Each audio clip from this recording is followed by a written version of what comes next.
2011-ci ildə Obamaya Marsın təhlükəsizliyi barədə Bəli. məlumat vermisiniz, informasiya vermisiniz. Marsa uçuşun Bəli, bəli. təhlükəsizliyi. Ümumiyyətlə sizə şans verilsə, Marsa uçarsınız. Bizim bir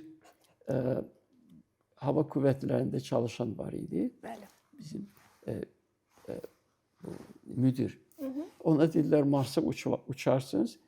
Deyir bir yolluk uçaram ama yarım yol yox.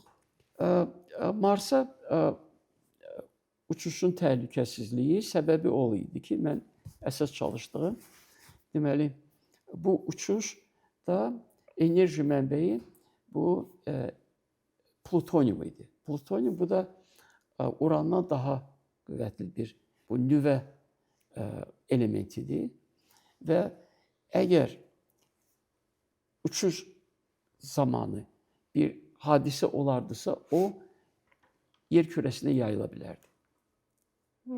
Və ola bilsin ki, yer kürəsinin 1/4 zəhərlənə bilərdi. Ona görə çox mühüm idi ki, o təhlükəsiz olsun. Təhlükəsiz əgər bir hadisə olursa, onu nasıl qarşısını almaq.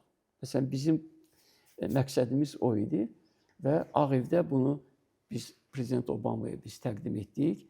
O zaman o imzaladı və biz may ayında oldu, 2011 noyabrda uçuş oldu və müvəffəqiyyətlə keçdi. İndi gedərsiniz, getməzsiniz. Getməzsiniz.